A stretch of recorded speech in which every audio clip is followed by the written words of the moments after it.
अस्सलाम वालेकुम गाइस। तो आज हम स्टार्ट करने लगे हैं इम्यूनोलॉजी। और इम्यूनोलॉजी के अंदर सबसे पहला जो चैप्टर है ना वो है चैप्टर 57 और ये ओवरव्यू है पूरी इम्यूनिटी का। इसके अंदर हमने बेसिक चीज़ें पढ़नी है। इसके अंदर से मेजर सवाल क्वेश्चन आता है ना वो आता है difference between innate and adaptive immunity, और इसकी मैं अलग से वीडियो बना के अपलोड कर चुका हुआ हूँ। तो अब हम इसके अलावा बाकी सारी चीज़ें देखेंगे। वैसे इसके अंदर भी मैं उसको सारे को सार ना साथ साथ एक्सप्लेन करता जाऊँगा। सबसे पहले हमारे पास आ जाता है कि अब हमारे पास इम्यूनोलॉजी होता क्या। तो इम्यूनोलॉजी होता है हमारे पास स्टडी ऑफ इम्यून सिस्टम। तो हमने अब इम्यून सिस्टम पढ़ना है। तो हमने इम्यून सिस्टम क्यों पढ़ना है, इसका मेजर फंक्शन क्या है। तो इसका मेजर फंक्शन होता है कि इसने आपके पास ना कोई भी इन्फेक्शन होने से या तो बचानी होती है या फिर उसको हमारे पास लिमिट, जो अगर इन्फेक्शन हो गई तो उसको लिमिट करना होता है। अब वो इन्फेक्शन किस किस से हो सकती है, किसी भी वायरस से, किसी भी बैक्टीरिया, फंगस, प्रोटोजोआ, पूरी जो माइक्रोबायोलॉजी में सारे माइक्रो ऑर्गेनिजम्स पढ़ते हैं उनसे बचाने के लिए हमारे पास होता है। तो जब हमारे पास कोई भी ये माइक्रो ऑर्गेनिज्म आता है तो हमारी बॉडी के अंदर कुछ होते हैं लाइंस ऑफ डिफेंसेस। तो एक होता है फर्स्ट लाइन ऑफ डिफेंस, एक होता है सेकंड लाइन ऑफ डिफेंस, एक होता है थर्ड लाइन ऑफ डिफेंस। जो फर्स्ट लाइन ऑफ डिफेंस होता है ना, इसके अंदर हमारे पास जो ये स्किन है ये हमारे पास सबसे ऊपर आ जाती है। या फिर अगर हमारे पास ना बाकी जो जैसा माउथ हो गया, यहाँ पे अब म्यूकस मेम्ब्रेन्स वगैरह हैं, तो ये हमारे पास फर्स्ट लाइन ऑफ डिफेंस आ जाती है। तो इसको भी वैसे हम ना इनेट इम्यूनिटी के अंदर ही शामिल कर रहे होते हैं। उसके बाद आ जाती है हमारे पास सेकंड लाइन ऑफ डिफेंस जो कि होती है इनेट इम्यूनिटी, और थर्ड लाइन ऑफ डिफेंस होती है जो कि होती है हमारे पास अडेप्टिव इम्यूनिटी। इसका इन्होंने यहाँ पे डिफरेंस का ये टेबल भी बनाया हुआ है, मैंने अपनी वीडियो में भी बनाया हुआ है वो ये वाला टेबल। तो आप वहाँ से भी देख सकते हैं, और इधर से आपके पास ना इसको ही आगे उन्होंने सारे के सारे को एक्सप्लेन भी किया हुआ है। तो हम देखते हैं कि किस तरह एक्सप्लेन किया हुआ है। अच्छा, उससे पहले ना एक्सप्लेन जो किया हुआ है उससे पहले उन्होंने बताया हुआ है यहाँ पे कि हमारे पास ना ये अगर इधर देखें तो हमारे पास इम्यूनिटी की ना दो आर्म्स होती हैं। एक सेल मीडिएटेड आर्म होती है और एक ह्यूमरल आर्म होती है। सेल मीडिएटेड का मतलब है कि हमारे पास वो ना सेल्स के थ्रू हमने किया हुआ है उसको मीडिएट, तो इस वजह से उसे सेल मीडिएट यानी सेल्स के थ्रू होती है। और ह्यूमरल का मतलब है कि वो हमारे पास जो बॉडी के ह्यूमर्स हैं ना उनकी मदद से हो रही होती है, यानी बॉडी फ्लूइड्स जो है उनकी मदद से। अब आगे उन्होंने वही इन्नेट इम्यूनिटी के बारे में बताया हुआ है कि ये हमारे पास ना बचपन से ही होती है। तो इसलिए ये हमारे पास एक्सपोजर से पहले ही होती है। ये एक्टिवेट किसी भी कोई भी फ्री एंटीजन आ गया तो उससे होती है। ये नॉन स्पेसिफिक होती है। ये सारी बातें हो चुकी हुई हैं। अब उन्होंने कहा इसके अंदर हमारे पास वो स्किन और म्यूकस मेम्ब्रेन जो बैरियर था वो भी शामिल है। इसके अलावा जो हमारे पास सेल्स होते हैं जो कि सेल मीडिएटेड के लिए यूज़ होंगे, मैक्रोफेज और नेचुरल किलर सेल्स, और जो ह्यूमरल प्रोटीन्स वगैरह जो कि हमारे पास बॉडी फ्लूइड्स में होते हैं जिस तरह कॉम्प्लीमेंट प्रोटीन्स, वो हमारे पास यूज़ होंगे। इसके फंक्शंस क्या होंगे, इसने होस्ट डिफेंस कराना होगा, इसके अलावा डैमेज टिश्यूज़ को हील कराएगा और डेड सेल्स जो होंगे उनको क्लियर अवे करा देगा। ये एडेप्टिव इम्यूनिटी के बिल्कुल इंडिपेंडेंटली काम करती है, लेकिन इसको हमारे पास एम्पलीफाई एडेप्टिव इम्यूनिटी कर देती है। इसके अंदर कोई भी मेमोरी नहीं होती है, इसलिए हमेशा इसका सेम ही रिस्पॉन्स होता है। अब यहाँ पे एक चीज़ ये जो इंपॉर्टेंट है, ये क्या है, हमारे पास important components of innate immunity. अब important components of innate immunity के अंदर हमारे पास ना उन्होंने कहा है कि कुछ इस तरह के फैक्टर्स होंगे जो कि हमारे पास माइक्रो ऑर्गेनिज्म्स को ना बॉडी के अंदर आने से ही रोक देंगे, तो उनकी एंट्री को लिमिट कर देंगे। और अगर माइक्रो ऑर्गेनिज्म ब्रीच करके अंदर आ गया ना तो अब उनकी ग्रोथ को लिमिट करने के लिए जो फैक्टर्स है वो हैं। तो हमारे पास जो फैक्टर्स एंट्री को ही लिमिट करते हैं वो 7 है, और जो हमारे पास ना अंदर आके उनको अब रोकने की कोशिश करते हैं तो वो 9 है। अब ये 7 अगर ये है ना तो अब आपको पता होना चाहिए कि यानी ये जो हमारे पास ना बॉडी की सर्फेसिस पे होंगी ना चीज़ें, वही सारी चीज़ें होंगी जो कि हमारे पास ना अंदर लाने से रोकेंगी। जिस तरह देखें अगर हमारे पास जो स्किन होती है तो इसके अंदर केराटिन लेयर होती है, ये हमारे पास मैकेनिकल बैरियर के तौर पे काम करती है और ये हमारे पास उसको अंदर आने से रोकती है। इसके अलावा हमारी जो टीयर्स वगैरह हैं ये भी बहुत काम के हैं। टीयर्स और बाकी सिक्रीशंस के अंदर लाइसोजाइम होता है। ये लाइसोजाइम क्या करता है, बैक्टीरिया है ना उसकी सेल वॉल होती है, उसकी सेल वॉल का मेजर कंपोनेंट होता है पेप्टिडोग्लाइकेन। तो ये उस पेप्टिडोग्लाइकेन को जाके डिग्रेड कर देती है। जब वो पेप्टिडोग्लाइकेन को डिग्रेड कर देगी, सेल वॉल खत्म, बैक्टीरिया डिस्ट्रॉय। उसके बाद हमारे पास आता है रेस्पिरेटरी सीलिया। अब ये रेस्पिरेटरी सीलिया क्या करते हैं, हमारे पास ना जो ये करते हैं कि म्यूकस कंटेनिंग ट्रैप जो ऑर्गेनिजम्स है ना वो अंदर आ गए हैं आपके पास रेस्पिरेटरी रूट के थ्रू। अब उनको उन्होंने क्या कहते हैं वहाँ पे एंट्रैप इन सीलिया ने कर लिया है। अब वो ना जब सीलिया वापस ऊपर की तरफ मूव करेंगे तो वो जो म्यूकस के साथ ऑर्गेनिजम्स फंस गए थे ना वो हमारे पास वापस ऊपर की तरफ भेज देंगे। उसी से फिर स्नीज रिफ्लेक्स वगैरह हो जाता है, तो उससे ये चीज़ें बाहर वापस निकल जाती हैं। इसके अलावा उन्होंने कहा आपका जो स्टमक हो गया या फिर आपका विजाइना हो गया, इनके अंदर लो पीएच होता है, या फिर आपकी स्किन के अंदर फैटी एसिड्स जो होते हैं, ये सारे जो कंडीशन है ना लो पीएच या फैटी एसिड वगैरह, ये आपके पास माइक्रोब्स की ग्रोथ को रिटार्ड कर देते हैं, जिसकी वजह से ये भी आपके पास यूज़ होता है। इसके अलावा अगर हम देखें तो उन्होंने कहा है कि आपके पास ना सरफेस पे कुछ फैगोसाइट्स होते हैं, जिस तरह आपके पास ना एल्वियोलर मैक्रोफेजेस हो गए, ठीक है। तो अब उन्होंने कहा ये एल्वियोलर मैक्रोफेजेस जो हैं ये आपके पास ये भी इसी तरह करेंगे कि ये जाके माइक्रोब्स को डिस्ट्रॉय कर देंगे और इंजेस्ट कर देंगे। इसके अलावा कुछ डिफेंसेस होते हैं, जिस तरह आपके पास ना पेप्टाइड्स ही होते हैं और वो कैटाइन्स होते हैं। ये आपके पास क्या करते हैं, ये जाते हैं और माइक्रोबियल मेम्ब्रेन के अंदर ना पोर्स बनाने लग जाते हैं। वो जो पोर्स बन जाएंगे तो उन पोर्स की मदद से क्या होगा, वो माइक्रोबियल मेम्ब्रेन के अंदर आपके माइक्रोब्स के अंदर ना सरफेस से बाकी चीज़ें हैं, पानी शानी आने लग जाएगा, तो पानी आने लग जाएगा तो माइक्रोब जो है वो बर्स्ट हो जाएगा, तो वो डिस्ट्रॉय हो जाएगा। तो इसके अलावा नॉर्मल फ्लोरा जो हमारे पास नॉर्मल हमारे पास ना बॉडी के अंदर ना ऑलरेडी से ना प्रोड्यूस प्रेजेंट माइक्रो ऑर्गेनिज्म होते हैं जो कि हमारी बॉडी को प्रोटेक्ट करते होते हैं। जिस तरह थ्रोट में हो गया, कॉलन में हो गया, विजाइना में हो गया, तो ये नॉर्मल फ्लोरा जो है ये आपके पास रिसेप्टर्स को जाके ऑक्यूपाई कर देते हैं और जो पैथोजेनिक होते हैं ना माइक्रो ऑर्गेनिजम्स, उनकी कॉलोनाइजेशन को प्रिवेंट करते होते हैं। फिर आगे अगर हम देखें तो उन्होंने कहा है कि वो फैक्टर्स जो कि बॉडी के अंदर तो अब आ गए हैं, तो अब उसकी ग्रोथ को लिमिट कर रहे हैं। तो अब उसकी ग्रोथ को लिमिट करने वाले जो ये 9 फैक्टर्स हैं, तो ये बहुत आसान है। वही सारे जो सेल्स और प्रोटीन्स हमने बोले हैं ना, वो इनेट इम्यूनिटी के वही वाले ये सारे इसके अंदर शामिल होंगे। अब इनके अंदर ये नेचुरल किलर सेल्स जो हैं ये हमारे पास क्या करेंगे, ये नेचुरल किलर सेल्स जाके हमारे पास जो सेल्स जिनको वायरस ने इन्फेक्ट किया होगा ना, जाके उन सेल्स को ना किल कर देंगे। तो इस तरह क्या होगा कि वो वायरस जो है वो मल्टीप्लाई नहीं कर पाएगा, तो इससे बचत हो जाएगी। न्यूट्रोफिल्स जो हैं, मैंने पहले भी एग्जांपल में दिया था, ये आपके पास जाके माइक्रोब्स को इंजेस्ट और डिस्ट्रॉय कर देते हैं। मैक्रोफेजेस और डेंड्रिटिक सेल्स क्या करते हैं, 2 काम होते हैं, एक तो इंजेस्ट एंड डिस्ट्रॉय करते हैं माइक्रोब्स को, दूसरा इन्होंने जाके हमारे पास एंटीजन प्रेजेंटेशन करनी होती है। अभी मैं बताता हूँ एंटीजन प्रेजेंटेशन के बारे में भी। फिर इंटरफेरॉन्स क्या काम करते हैं, तो इंटरफेरॉन्स जो है हमारे पास, अब वायरस ने इन्फेक्ट कर दिया ना, तो अब वायरल रेप्लिकेशन होनी है, वो वायरल रेप्लिकेशन को जाके इनहिबिट कर देते हैं। तो ये इंटरफेरॉन्स का काम हो गया। इसके अलावा कॉम्प्लीमेंट सिस्टम, ये आपको पता है कॉम्प्लीमेंट प्रोटीन्स होते हैं, ये आपके पास ना ऑप्सोनिन्स होते हैं, ठीक है, जैसा C3b हो गया। ये आपके पास क्या करते हैं, ये जाते हैं आपके पास और ये जाके आपके पास मेम्ब्रेन अटैक कॉम्प्लेक्स जो है ना, वो जाके बैक्टीरियल मेम्ब्रेन के ऊपर जोड़ देते हैं। अब जैसे ही बैक्टीरिया वो मेम्ब्रेन अटैक कॉम्प्लेक्स जाके बैक्टीरियल मेम्ब्रेन पे जुड़ता है ना, तो आपके पास क्या होता है कि आपके पास ना वो जो बैक्टीरिया है ना, उसकी फेगोसाइटोसिस तेज़ हो जाती है।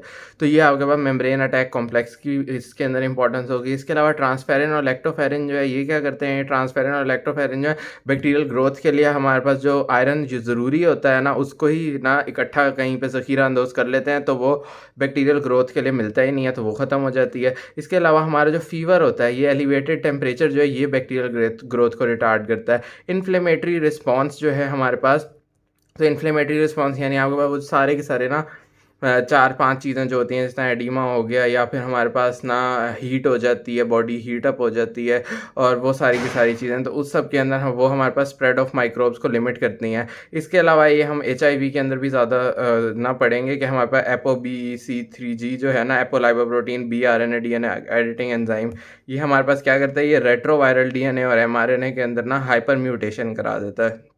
उससे क्या होगा, आपके पास ये ना म्यूटेटेड हो जाएंगे, तो ये किसी काम के नहीं रहेंगे। तो ये हमारे पास ये कंपोनेंट्स हो गए हैं। इसके अलावा अगर हम देखें ना, तो उन्होंने यहाँ पे ना हमें बताया हुआ है, इसके हमारे पास ना इनेट होस्ट डिफेंसेस जो है ना, उन्होंने कहा ये 2 मेजर फंक्शंस कराता है। एक तो इसने जाके ना किल करवाना है हमारे पास, और दूसरा इसने क्या करना है कि इसने जाके अडेप्टिव इम्यूनिटी को एक्टिवेट कराना है, ठीक है। तो एक तो इन्वेडर को किल और दूसरा ये। अब उसके लिए उन्होंने कहा कुछ सेल्स होते हैं जो कि न्यूट्रोफिल्स की तरह के होते हैं, वो सिर्फ जाके माइक्रोब्स को किल कर देते हैं। कुछ होते हैं जो कि हमारे पास मैक्रोफेजेस और डेंड्रिटिक सेल्स की तरह होते हैं, जिन्होंने किल भी करना है और जिन्होंने T सेल्स के साथ जाके कम्युनिकेट भी करना है, ठीक हो गया। और उन्होंने कहा कि फिर आपके पास ना इन्होंने करना किस तरह होता है, ये आपके पास किल किस तरह करते हैं, किल करने का मैकेनिज्म यहाँ पे उन्होंने बताया हुआ है कि सबसे पहले तो ये जो आपके पास मॉलिक्यूलर पैटर्न्स होते हैं ना, उन माइक्रो ऑर्गेनिजम्स के वो जो क्योंकि मैंने बताया था कि स्पेसिफिक मॉलिक्यूलर पैटर्न्स होते हैं जो कि इनेट इम्यूनिटी जो है वो रिकॉग्नाइज करता है। तो सबसे पहले वो रिकॉग्नाइज करता है किस तरह, इसके पास होते हैं हमारे पास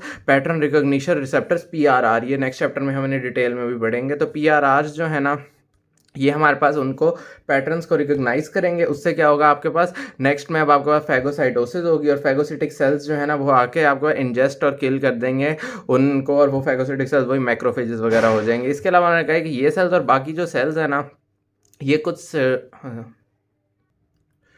कुछ साइटोकाइंस भी रिलीज़ करेंगे। अब ये साइटोकाइंस जो हैं ये क्या होते हैं आपके पास, ये साइटोकाइंस जो है कुछ प्रोटीन्स होते हैं इम्यून सेल्स के, जो कि वो ना बाकी सेल्स से कम्युनिकेट करने के लिए यूज़ करते हैं, ठीक है। इनको सिग्नलिंग मॉलिक्यूल्स भी कह सकते हैं, सिग्नलिंग प्रोटीन्स भी कह सकते हैं। तो ये हमारे पास ना डिफरेंट दूसरे सेल्स से कम्युनिकेट करने के लिए जो इम्यून सेल्स प्रोटीन्स यूज़ करते हैं, उन्हें साइटोकाइंस कह देते हैं। अगर ये प्रोटीन्स जो हैं ये दूसरे सेल्स को अपनी तरफ बुलाने के लिए करते हैं, यानी उनको कीमोटैक्सिस अपनी तरफ करवाते हैं ना, तो वो हमारे पास कीमोकाइंस कहलाते हैं, proteins that recruit other cells to join in. इसके अलावा हमारे पास उन्होंने कहा कुछ इन्फ्लेमेटरी सिग्नल्स भी ये हमारे पास रिलीज़ कर रहे होते हैं। अब उन्होंने कहा ये सारी चीज़ें हो जाती हैं। अब पहला काम तो हो गया कि किल इन्होंने इस तरह कराया था। आगे अब उन्होंने कहा अब इसको प्रेजेंटेशन किस तरह होती है, तो उन्होंने कहा ये अब आपके पास जो फेगोसिटिक सेल्स जिन्होंने किल किया था ना, यही जाते हैं और आपके पास ना वो जो उसको उसने बैक्टीरिया को किल कर दिया, लेकिन उसकी सरफेस पे जो एंटीजेंस थे ना, वो जो पेप्टाइड फ्रेगमेंट्स थे, उनको वो क्या कहता है, उनको वो अपने ऊपर डिस्प्ले कर लेते हैं, अपने ऊपर ना वहाँ जाके सरफेस के ऊपर ना इन प्रोटीन्स को ना डिस्प्ले कर लेता है। जब ये प्रोटीन्स डिस्प्ले हो जाते हैं ना, तो जाके वो आपके पास ना एडेप्टिव इम्यूनिटी को अलर्ट कर देता है through T cells. T cells के ऊपर टी सेल रिसेप्टर होता है, बाकी इसका मैकेनिज्म आगे और भी पढ़ेंगे। तो इस तरह करके ये पूरा प्रोसेस जो है एंटीजन प्रेजेंटेशन कहला देता है कि आपके पास वो जो एंटीजन्स थे ना, वो टी सेल्स को ना प्रेजेंट हो गए हैं। अब आगे वो टी सेल जो है अपनी ना अडेप्टिव इम्यूनिटी फिर कराना स्टार्ट कर देता है। आगे उन्होंने वही नेचुरल किलर सेल्स का बताया है कि उन्होंने वायरस इन्फेक्टेड सेल्स या फिर मैलिग्नेंट होस्ट सेल्स जो हैं उनको किल करना होता है। आगे उन्होंने कहा है कि आपके पास एक बात ये एमसीक्यू वाली है कि जो सीवियर कंबाइंड इम्यूनोडेफिशिएंसी सिंड्रोम होता है ना, एससीआईडी, इसके अंदर इनेट इम्यूनिटी इंटैक्ट होती है, लेकिन हमारे पास अडेप्टिव इम्यूनिटी इसके अंदर नहीं होती है। इसलिए उन्होंने कहा है कि ऑल्दो इनेट इम्यूनिटी जो है ये आपके पास ऑफन सक्सेसफुल होती है, लेकिन ये इनफ नहीं होती, क्योंकि इसमें देखें तो इनेट इम्यूनिटी तो है, लेकिन फिर भी हमें ना इम्यूनोडेफिशिएंसी डिजीज़ हो चुकी हुई है। तो इसलिए यहाँ तक ये इनेट इम्यूनिटी की बात होती है। अडेप्टिव इम्यूनिटी अगर देखें तो उन्होंने कहा ये जब किसी चीज़ का एक्सपोजर होगा तो तभी ये हमारे पास ना हो सकती है। इसके अलावा स्पेसिफिक होती है और ये आपका रिपीटेड एक्सपोजर के साथ इंप्रूव होती है ड्यू टू बिकॉज ये आपके पास मेमोरी बनाती होती है। इसके अंदर बी सेल्स होते हैं। बी सेल्स को बी सेल्स क्यों कहते हैं, ये बी लिम्फोसाइट्स क्यों कहते हैं, बिकॉज ये बोन मैरो में बनते हैं। टी लिम्फोसाइट्स होते हैं, इनको ये क्यों कहा जाता है, बिकॉज ये आपके पास थाइमस में बनते होते हैं। दोनों आपके पास ये दोनों क्या करते हैं, बी सेल्स और टी सेल्स एंटीजेंस को रिकॉग्नाइज करते हैं, और ना ये आपके पास एंटीजेंस को रिकॉग्नाइज करते हैं, तभी ये हमारे पास क्या है, ये हमारे पास टारगेटेड डिफेंस स्पेसिफिक के होते हैं। हालांकि वो जो दूसरे वाले थे ना इनेट इम्यूनिटी, वो तो माइक्रोबियल पैटर्न्स जो थे ना उनको रिकॉग्नाइज करते थे। दोनों के अंदर तीन इंपॉर्टेंट फीचर्स हैं, बी सेल्स और टी लिम्फोसाइट्स के अंदर।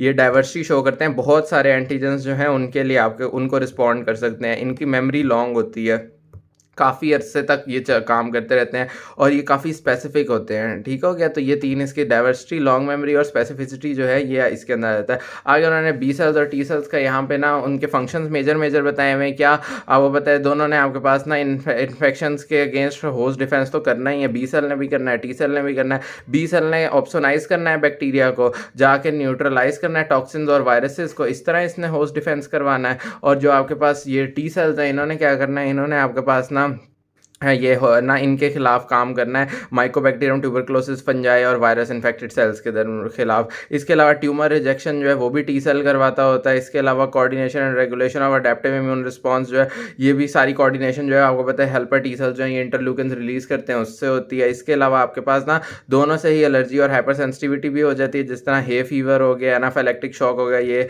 बी सेल की वजह से हो रहा होता है। पॉइजन ओक्स की वजह से हाइपर सेंसिटिविटी जो होती है वो टी सेल की वजह से हो जाता है। इसके अलावा अगर दोनों से ही ऑटो इम्यूनिटी भी आपके पास हो जाती है, और ट्रांसप्लांट ग्राफ्ट रिजेक्शन ये जो है ना, ट्यूमर रिजेक्शन भी और ना ट्रांसप्लांट ग्राफ्ट रिजेक्शन, ये भी टी सेल की वजह से होती है। तो ये फंक्शन है, ये भी एमसीक्यू के लिए इंपॉर्टेंट है। यहाँ तक ये चीज़ होगी। नेक्स्ट आ जाता है आपके पास, उन्होंने कहा टी सेल्स जो है उनको फर्दर हम क्लस्टर और डिफरेंशिएशन की मदद से ना जो आप डिवाइड कर देते हैं। ये जो CD होता है ना, इसको क्लस्टर और डिफरेंशिएशन कहते हैं। तो ये आपके पास ना उन्होंने कहा है कि ना इससे हम टी सेल्स को फर्दर डिवाइड करते हैं। CD4 जो होगा ना वो आपके पास हेल्पर टी सेल हो जाएगा, और ये जो CD8 होगा ना ये आपके पास साइटोटॉक्सिक टी लिम्फोसाइट्स हो जाएंगे, या CTLs भी इनको हम कह देते हैं। अब उन्होंने कहा है कि आपके पास ना इन्होंने वो जो पिछले वाली थी इनेट इम्यूनिटी, वो तो वैसे खुद ही हो जाती थी, ये ओनली आफ्टर एक्सपोजर जो है वो होती है। तो अब इसके अंदर हमारे पास ना मेजर हिस्टोकम्पैटिबिलिटी प्रोटीन्स यूज़ होते हैं, जो कि हमारे पास फिर ना आगे उसको प्रेजेंटेशन में मदद कर रहे होते हैं। अब इसकी इन्होंने ना यहाँ पे एक अदर डायग्राम बना के दिखाया हुआ है, ये अगर हम देखें तो हमने कहा था ना कि एंटीजन प्रेजेंटिंग सेल्स मैक्रोफेजेस और डेंड्रिटिक सेल्स होते हैं, और हमें पता है मैक्रोफेजेस वगैरह ने फैगोसाइटोसिस भी करना है, तो वो फैगोसाइटोसिस करते हैं। अंदर जो बैक्टीरियल सेल बैक्टीरिया आएगा ना, वो बैक्टीरिया को फैगोसाइटोस कर देंगे। बैक्टीरिया की सरफेस के ऊपर ना जो एंटीजेंस लगे हुए होते हैं ना, उनको वो अपने पास रख लेता है। फिर क्या करता है वो आपके पास ना इसकी सरफेस के ऊपर ना ये MHC प्रोटीन्स होते हैं, ठीक है, ये MHC प्रोटीन्स, ये इन MHC प्रोटीन्स के ऊपर ना वो एंटीजन को ना ला के प्रेजेंट कर देता है। फिर यहाँ पे जो नेव टी हेल्पर सेल्स होते होते हैं ना, ये आपके पास क्या करते हैं, ये जब इनके ऊपर टी सेल रिसेप्टर होता है तो ये उस एंटीजन को अपना डिटेक्ट करते हैं। उसके बाद यहाँ से आपके पास फिर ना इनेट इम्यूनिटी से अडेप्टिव इम्यूनिटी होना स्टार्ट हो जाती है। एंड में फिर आपके पास ये टी हेल्पर सेल जो है ये साइटोकाइंस और इंटरल्यूकिन्स वगैरह रिलीज करते हैं, जो कि फिर आपके पास वापस जाके फेगोसाइटोसिस और किलिंग को एनहांस करते होते हैं। तो इस तरह मैक्रोफेज और डेंड्रिटिक सेल्स दोनों इनेट इम्यूनिटी और अडेप्टिव इम्यूनिटी दोनों में काम कर रहे होते हैं।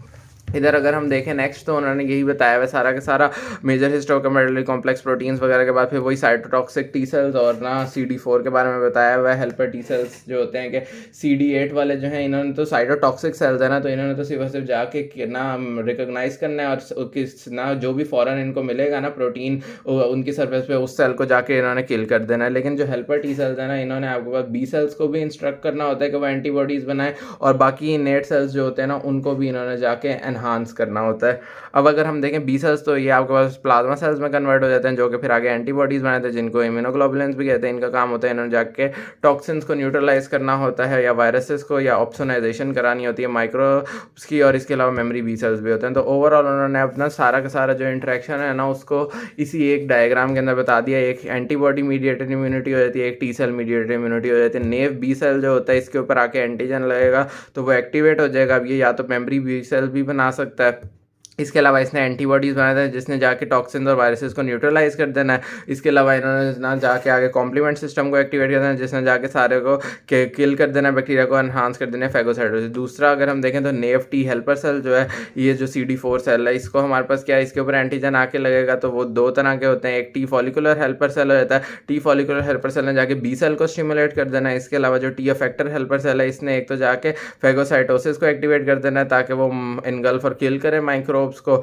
इसके अलावा इन्होंने ये थ्रू माइक्रोफेजेस एंड न्यूट्रोफिल्स, इसके अलावा इसने जाके साइटोटॉक्सिक टी सेल्स को भी एक्टिवेट करना रहता है। जो नेव साइटोटॉक्सिक टी सेल्स हैं इन पे अगर एंटीजन आगे लगेगा वो साइटोटॉक्सिक टी सेल्स को स्टिमुलेट कर देंगे और उसके बाद वो जाके इन्फेक्टेड सेल्स को किल कर देंगे। तो ये ओवरऑल हमारे पास ये सारी की सारी चीज़ें थी।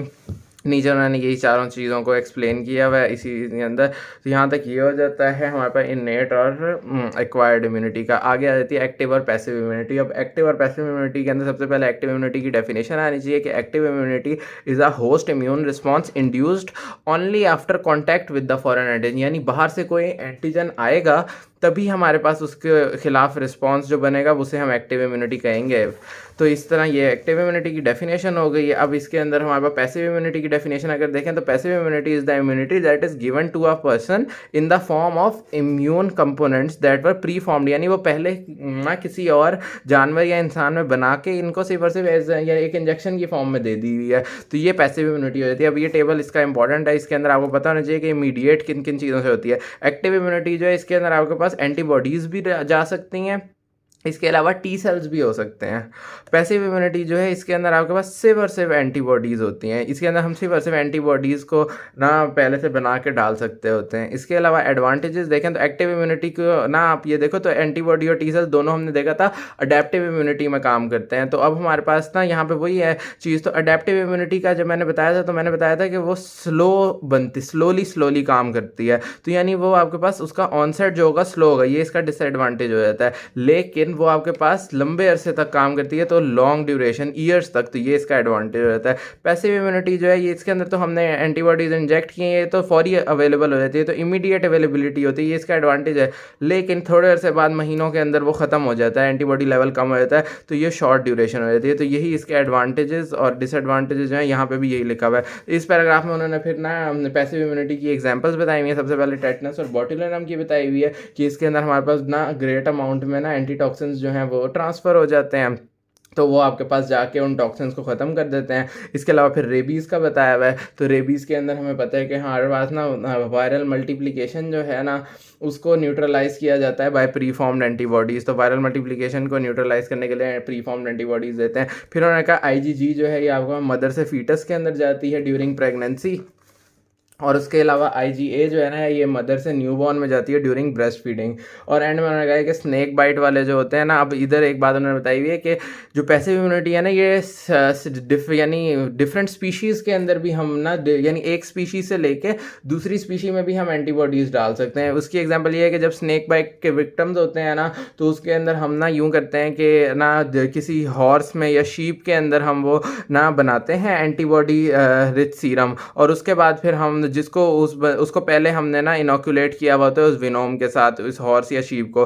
फिर जो वो सीरम लेते हैं ना, जिसके अंदर हाई लेवल्स ऑफ एंटीविनोम एंटीबॉडीज होती हैं, उसको हम डाल देते हैं उस इंसान के अंदर। तो इस तरह हमें पता चलता है कि ये इस तरह भी हो जाती है। इसके अलावा एक और डिसएडवांटेज शॉर्ट ड्यूरेबिलिटी के अलावा ना, शॉर्ट ड्यूरेशन के अलावा इसका एक ये भी होता है कि आपके पास ना हाइपर सेंसिटिविटी रिएक्शंस भी आपके पास पैसिव इम्यूनिटी जो है वो करा सकती है। तो ये भी इसका एक आपने डिसएडवांटेज करना है। इसके अलावा पैसिव एक्टिव इम्यूनिटी क्या होती है, नाम से बता रही है कि इसके अंदर हम पैसिव इम्यूनिटी भी देंगे और एक्टिव भी। पैसिव किस तरह देंगे कि हम प्री फॉर्म्ड एंटीबॉडीज डाल देंगे, क्यों डालेंगे, फॉर इमीडिएट प्रोटेक्शन।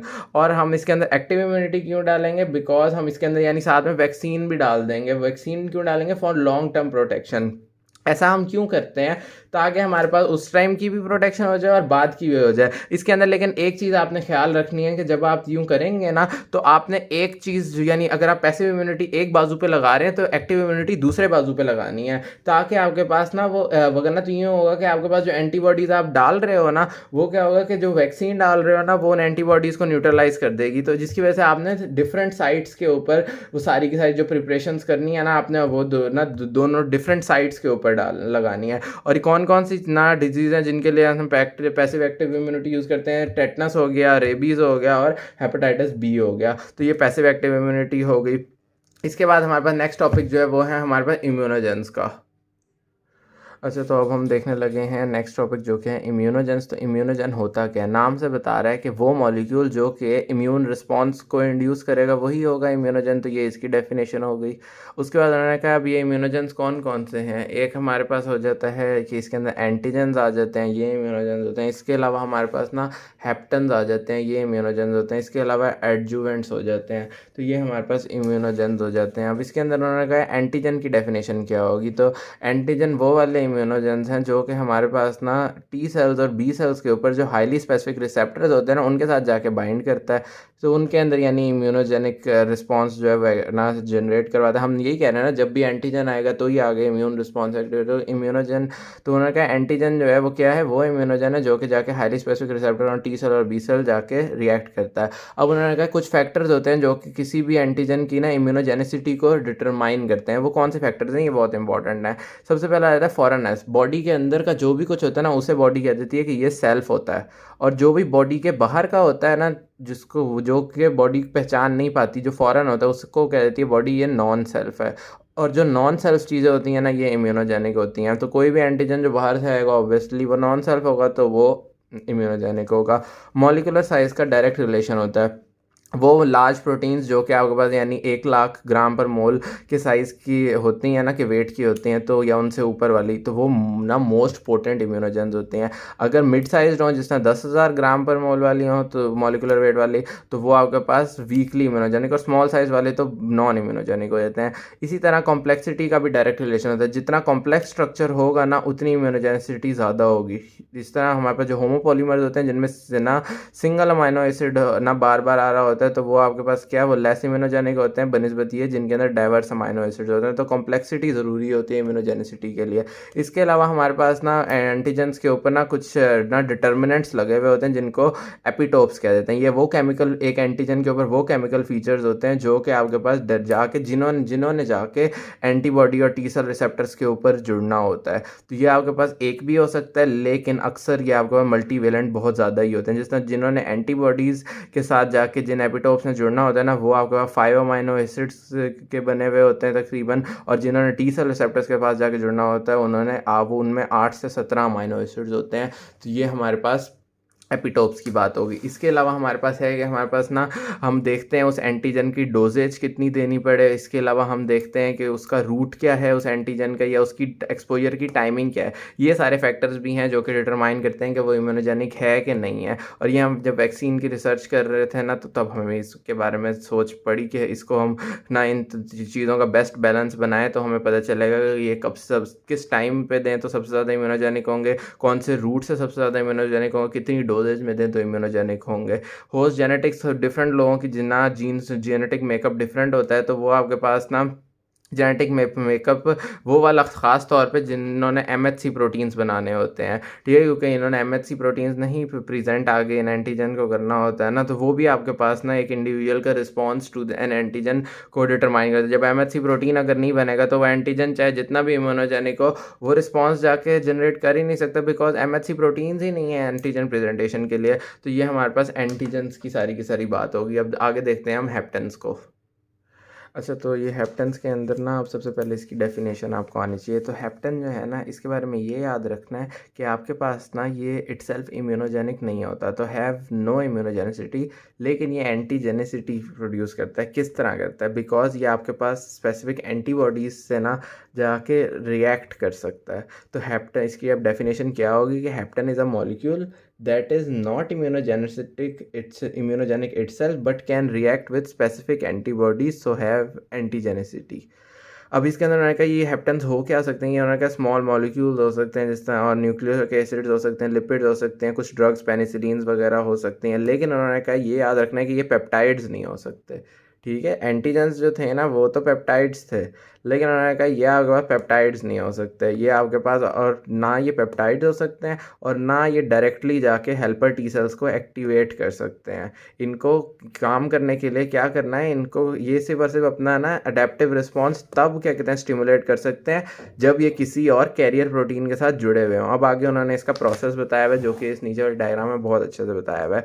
ये देखें, उन्होंने कहा है हेप्टेन तब सिर्फ काम कर सकते हैं जब वो किसी कैरियर प्रोटीन के साथ कोवलेंटली बाउंडेड हो। ये आपके पास हेप्टेन और कैरियर प्रोटीन जुड़े हुए हैं। ये आपके पास अब जैसे ही आपके पास यहाँ पे इस नेव बी सेल जो है ना, इस नेव बी सेल की तरफ आते हैं ना, तो इस नेव बी सेल के ऊपर क्या था, नेव बी सेल की सरफेस के ऊपर आईजीएम था। अब ये आपके पास हेप्टेन जो है आके इस आईजीएम के साथ क्या करेगा, आपके पास आके इसने इंटरेक्ट कर लेना है। जैसे ही ये इसके साथ इंटरेक्ट करेगा ना, तो क्या होगा, इंटरनलाइजेशन हो जाएगी। अब जो आपके पास इंटरनलाइजेशन जैसे ही होगी ना, तो बी सेल जो है वो एक्टिवेट होना स्टार्ट हो जाएगा। तो अब वो आपके पास क्योंकि एंडोसाइटोसिस हुई, उससे आपके पास वो अंदर आ गया है। अब उन्होंने कहा है कि आपके पास जो कैरियर प्रोटीन होगा ना, उस कैरियर प्रोटीन को ना वो छोटे छोटे टुकड़ों में तोड़ के ना आपके पास पेप्टाइड्स बना देंगे। ठीक है, यही जो बिना बी सेल है ना, ये आपके पास उसकी डाइजेशन करके उसको छोटे छोटे टुकड़ों में तब्दील कर देंगे। और उसके बाद क्या होगा कि वो जो छोटे छोटे टुकड़े बनेंगे ना, जो आपके पेप्टाइड्स होंगे, वो क्या होगा, क्योंकि आपको पता है बी सेल्स के ऊपर ये MHC क्लास 2 प्रोटीन्स प्रेजेंट होंगे। तो ये इन MHC जो कि आपके पास ना, क्योंकि मैंने बताया था ना कि जो हमारे पास जो वो एंटीजन प्रेजेंटिंग सेल्स 3 होते हैं, मैक्रोफेजेस, डेंड्रिटिक सेल्स और तीसरे बी सेल्स। तो ये बी सेल्स के ऊपर MHC2 होते हैं, तो इसके ऊपर वो आपके पास कैरियर प्रोटीन का जो एपिटोप है ना, उसको आपके पास यहाँ पे प्रेजेंट कर देंगे। ऊपर जो टी हेल्पर सेल होगा ना, उसके ऊपर टी सेल रिसेप्टर होगा जो कि उसको ना वो करेगा, देखेगा, उसको रिकॉग्नाइज करेगा। उसके बाद ये आपके पास अपने साइटोकाइंस रिलीज करेगा जो कि आपके पास जाके बी सेल को एक्टिवेट कर देगा। अब आपके पास ये सारी चीज़ें होंगी, प्रेजेंटेशन वगैरह हो गई है, उसने स्टिमुलेट कर दी। अब बी सेल एक्टिवेट हो गया, इसने क्या करना है, जाके इसने प्लाज्मा सेल बनाना है, प्लाज्मा सेल ने जाके आपके पास एंटीबॉडीज़ बना देनी है। तो ये सारा का सारा प्रोसेस है। देखें, अब उसने वो खुद जो था, अगर बजाते खुद हेप्टेन आता तो कोई आपके पास ना, उसने इम्यूनोजन के तौर पर काम नहीं करना था, उसने कोई नई ना रिएक्शन इम्यून रिस्पॉन्स करना था, लेकिन वो कैरियर प्रोटीन के साथ जुड़ा तो उसने आपके पास पूरा का पूरा काम कर लिया। तो ये आपके पास उसने यहाँ पे सारा का सारा बताने की कोशिश की है। उसने कहा है इसी यही वो प्रोसेस है जिस तरह आपके पास कॉन्जुगेट वैक्सीन्स जो है वो काम करती हैं। अब कॉन्जुगेट वैक्सीन्स जो है वो किस तरह काम करती हैं, उन्होंने कहा है आप एक वीक इम्यूनोजन देते हैं, साथ में एक स्ट्रॉन्ग पेप्टाइड एंटीजन दे देते हैं। अब वो जो आपके पास वीक इम्यूनोजन होता है ना, उसको तो रिकॉग्नाइज करते हैं आपके पास बी सेल्स, और जो आपके पास स्ट्रॉन्ग पेप्टाइड होता है ना, उसको आपके पास कर देते हैं, स्ट्रॉन्ग पेप्टाइड को रिकॉग्नाइज कर लेते हैं टी सेल्स। अब आपके पास जब टी सेल्स जो है उन्होंने स्ट्रॉन्ग पेप्टाइड को रिकॉग्नाइज करें किया है ना, तो वो जाके आपके पास बी सेल्स को करते हैं स्टिमुलेट, और जब बी सेल्स जो हैं तो बी सेल को जाके टी सेल्स स्टिमुलेट करेंगे और उसके बाद फिर बी सेल्स जो है ना वो आपके पास उस वीक इम्यूनोजन के ख़िलाफ़ ही हमारे पास ना एंटीबॉडीज़ बनाना स्टार्ट कर देंगे। तो इस तरह आपके पास एक कॉन्जुगेट वैक्सीन काम करती होती है। इधर भी जो एंटीबॉडीज़ बन रही है ना ये इस हेप्टन के ख़िलाफ़ बन रही होती हैं। तो इस तरह करके आपके पास उन्होंने ये प्रोसेस बताया। अब उन्होंने कहा कुछ एडिशनल आइडियाज़ भी हैं कि किस तरह हेप्टन काम करता है। तो वो एडिशनल आइडियाज़ में पहला है, तो उन्होंने कहा कि आपके पास हेप्टन जो है ना जाता है आप और हमारी बॉडी के जो नॉर्मल प्रोटीन्स है ना उनके साथ जाके बाइंड कर देता है और उनको मॉडिफाई कर देता है। ये जो हेप्टन मॉडिफाई करता है ना, तो ये जो हेप्टन प्रोटीन कम्बिनेशन में देता है ना ये फिर इम्यूनोजेनिक हो जाता है। अब इसकी एग्जांपल्स में उन्होंने बताया हुआ है कि पेनिसिलिन हो सकती है या फिर पॉइजन ओक ऑयल हो सकता है।